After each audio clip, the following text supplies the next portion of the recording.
Welcome to the Scarlet Report. Sheffield United 1, Manchester United 2. A really interesting performance from Manchester United. And in this tactical analysis video, I'm going to focus on two main events that, in my opinion, best describe the story of this Sheffield United-Manchester United game.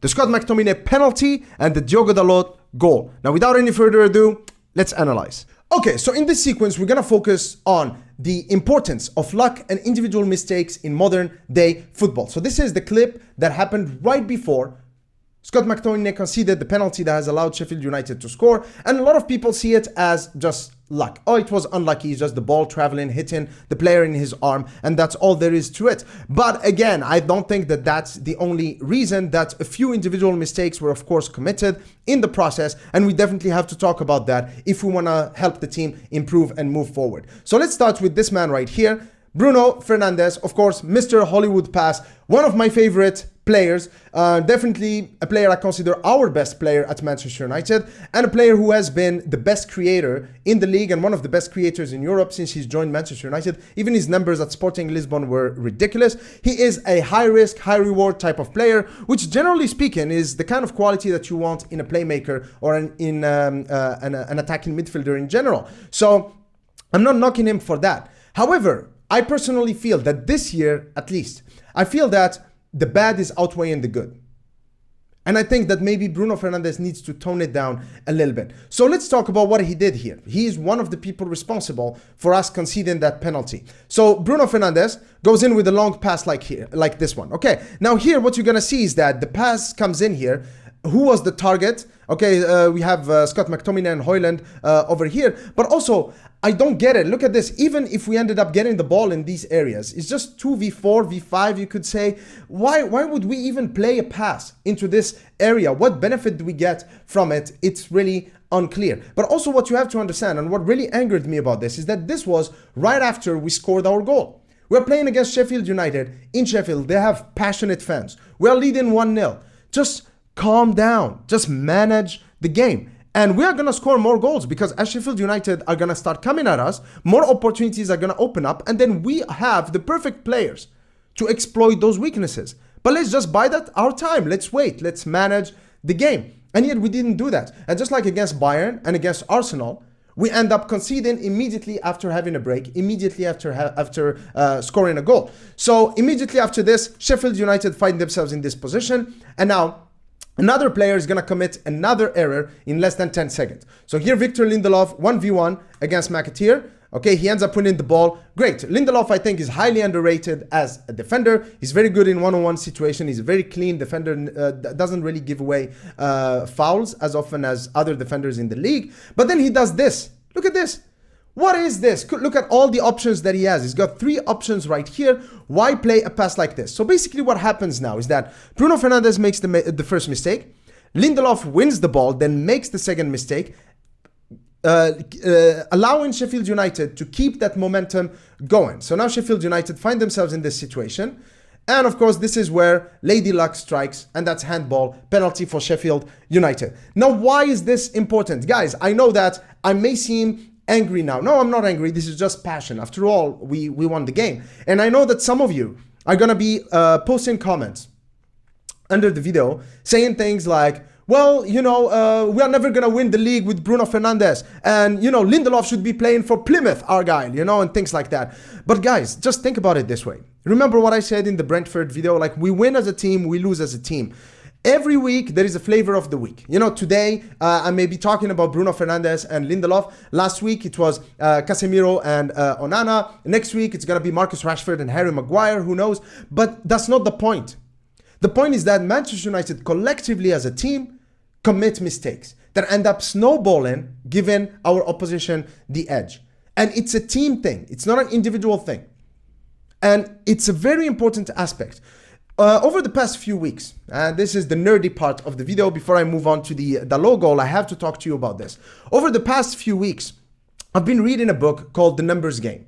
If you love football and you love statistics, that's a must-read book. And one of the best, most groundbreaking insights that I have come across in that book is the importance of luck and mistakes in football. If I told you that football was a 50-50 game, most of you wouldn't believe it, and I, before reading that book, didn't believe it. But in that book, they quote a study that was done by a group of statisticians.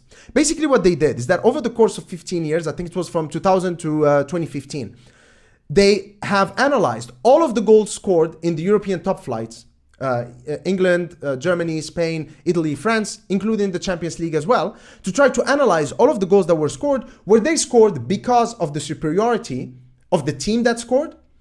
Let's say one of your wingers go dribble two players on the wing, puts in a perfect cross, and then your striker just beats the defender and scores with a magnificent thunderous header? Or was it because of luck or mistakes committed by the team that has conceded the goal?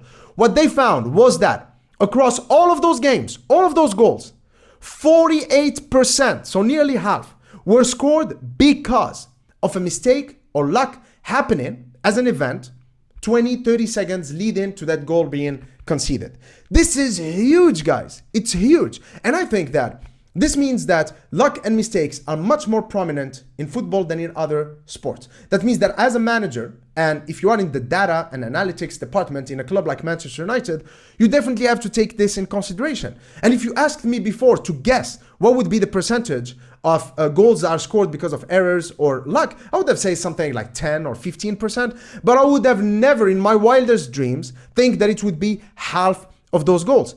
How can this be applied? Because I am a business major, and so I see the world through the prism of, KPIs and smart objectives and benchmarking, right? And so to me, the issue with solving this particular Manchester United issue with committing mistakes and giving the advantage to the opposition lies in our ability to involve the players and use data to inform them on the consequences of what they are doing. Let's say, for example, the data and analytics department at Manchester United, what they could do is basically every game that we play, just count how many turnovers and chances that we've conceded have come from our mistakes.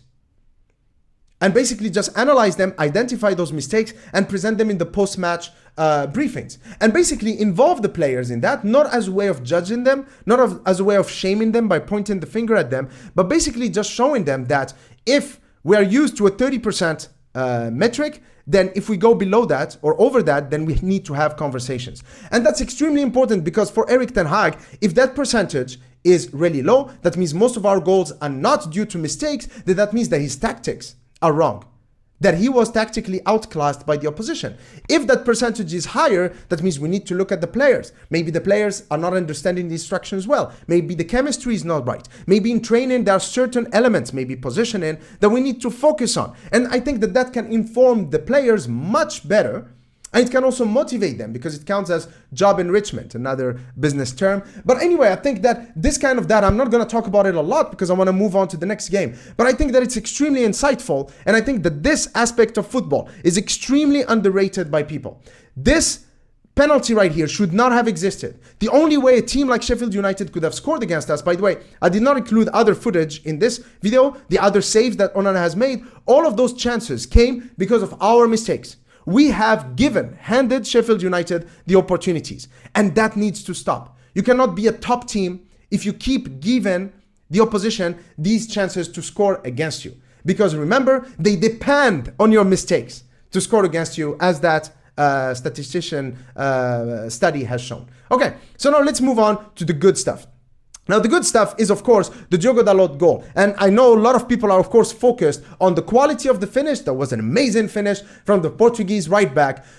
But I was watching this particular sequence at 4:30 a.m. because I live in China, okay? And yet I spotted, even though I was drowsy throughout the second half, I could actually spot this particular pattern of play. Now look at this. Jonny Evans is positioned right here, right next to Amrabat. Lindelof and Maguire in the build-up. Now look at this. Look at Lindelof. If I told you that Lindelof, who is the centre-back involved in the build-up, is actually going to be ending up being the one making the assist, providing the assist for Diogo Dalot's goal, you would probably laugh at me. And that's exactly what happens. So let's see what happens. Now, of course, Sheffield United were always, kind of compact and, organized in a way to limit spaces, as you can see here with 3 forwards.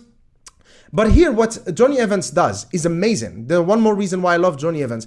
He's a centre back, and yet he's not positioned here. He's moving further forward. Now, Mctominay identifies that, so he drags him towards him. Therefore, opening up this space for Victor Lindelof, who of course exploits it. He's tactically really astute as a player. He knows what he's doing. He exploits this space right here. Now, all of this means that the Sheffield United players are all moving towards this side of the pitch. The ball goes towards Garnacho, but what I like about Lindelof here, who was the center back involved in the build-up play, is that he's still continuing. So basically, we go from a situation where Lindelof and Evans go as being a center back and a defensive midfielder, to then now Evans switching back to being a defensive midfielder, and then Lindelof a left back. And I love that. That's the kind of fluidity, the kind of principles that are essential to the positional play tactics that Erik ten Hag wants to use at Manchester United, those Dutch football principles that he wants to implement at Manchester United. This is total football right here,